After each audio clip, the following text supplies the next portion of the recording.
dysregulation in their physiology and chronic disease. But it's proven that Red 40 cause ADHD, correct? I would say it causes that in a multitude of things. But once you get diagnosed with ADHD, you get on the pills for almost your entire life. Which is what? Ritalin. Yes. Right? Adderall. What are Adderall. those?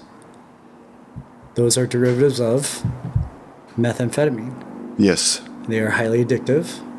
They're Schedule 2 drugs. To stay focused. They're Schedule 2 drugs, right? But they're medically necessary, so they're okay.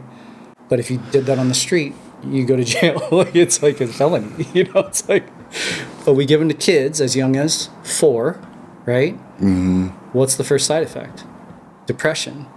Then the kids are on SSRIs. Once they're on SSRIs, it's over. Like their system is so toxic, and their system. So let me say this. Let me say this really quickly. I'm getting really passionate. I just want to say to the parents, if your children are on these drugs, I am not judging. I'm Correct. not marginalizing you. I'm not judging your children. I'm saying that in our conventional system today, we're offered a false dilemma. Your child has this diagnosis, these symptoms. There's no lab to test it. Take this drug. There's no alternative. There's no informed consent, right? It's just this drug they need. And you're pulling your hair out because your kid's like losing their mind, running around all the place, disruptive in class, violent in school, maybe vindictive, maybe has opposition with defiance disorder too.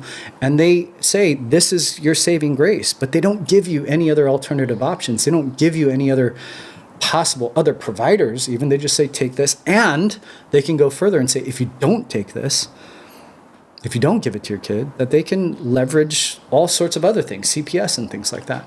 It's crazy, right? CPS is what? CPS is Child Protective Services. There is no way. It's not hollow, man. We're going to go that far. Yes. I have 3 interviews on my podcast about this. Medical kidnapping is a thing. Here in California or statewide? I would say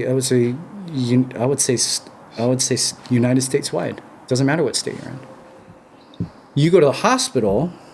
Gosh, man, is this too far? No, but this is criminal. You go to the hospital. Oh, man, you can go further. You go to the hospital. They diagnose your child with something. They make a drug recommendation. You say, I don't want to do this, or I want a second opinion. If they call social services because they don't think you're a fit parent, right? You could call the cops, right? You can call security. Security comes in the hospital. Who do they support? The hospital. Yes. Police in the hospital are not there for the people. Police in the hospital are there to protect the institution. That's frightening for your listeners, probably. I apologize if that's... They can take your kid away? So 3 episodes on my podcast talk about medical kidnapping. It is not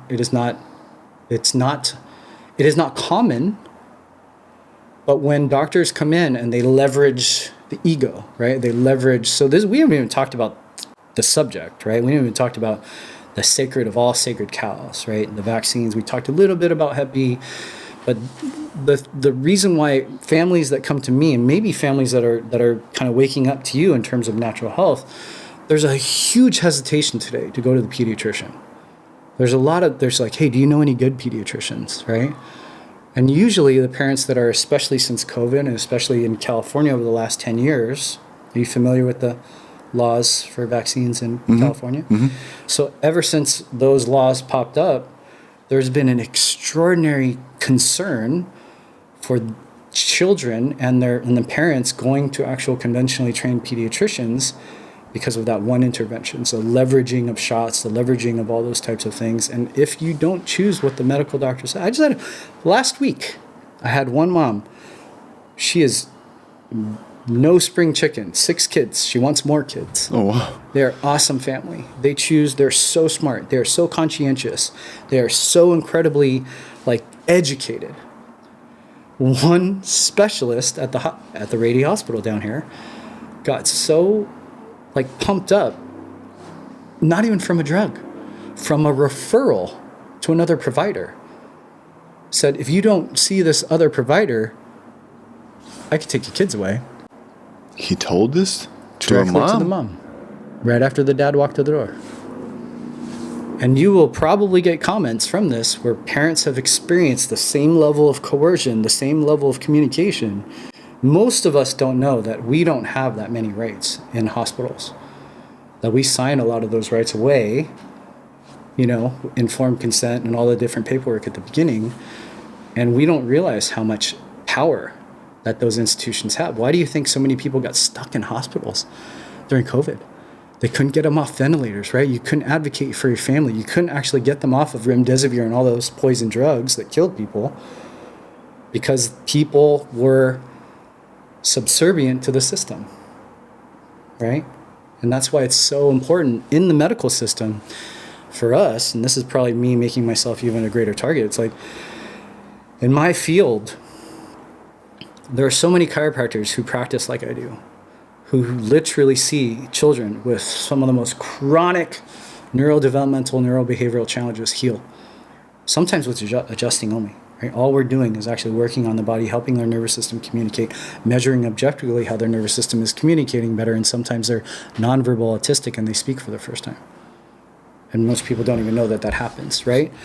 But what you'll never hear in your conventionally trained pediatrician's office, what they will do is they'll say, okay, your child is a nonverbal autistic. They should probably go to ABA. They should go to speech therapy. They go to OT. They go to PT. They go to all these different therapists, but they never offer somebody like me per se, right? But then sometimes they offer a drug and you don't recognize that saying yes to that drug is a given, right? They don't expect you to say no. They don't expect you to look for a second opinion, but parents are so educated today. It's the primary question that I have in my practice. Like, do you know any good pediatricians? And I'll usually ask, why do you think you need one? Not because I'm being antagonistic. I'm genuinely curious. And parents will sit there for the first time, and they're just like, wait a minute. I just think I need one. I just think I'm supposed to have one. I think my insurance says that you should, there's all these reasons why we think we have one and need one. But the reality is, what's a well visit? A well visit is usually measuring the cranium, weighing the baby, saying what percentage they are on the scale, and shots. Is there another reason for a well visit? Okay, so let me get this straight. Your kid goes to school, he's hyperactive. Teacher notices this, tells the school doctor. Yeah. They see the child and they say, you need to visit the doctor. They visit the doctor, they say, he has or she has ADHD. Here are the pills, here's the prescription. And if you don't submit to that, they can take your kid away. They can. And before that, they will never even ask what your kid is eating all day long. Not once. Right? Because you could be on chemo, right? And conventionally trained chemo, this is not a completely different topic, but it's the same mindset, right? I have nurses that have been through my practice who end up with diagnosis for cancer, but they're awake and they're aware of all the different food choices, the environmental choices. They know all the causes of cancer because they're educated through practices like mine. They go because they respect the medical system. They want to understand all of their options, and they go to chemo, and the nurses say, it doesn't matter what you eat on chemo. Really? And they'll just be like, wait, of course it matters what you eat on chemo. But the gears in that nurses and that system, they don't work because they're just pushing that same system. So name one pediatrician that goes through a deep dive in a child's lifestyle.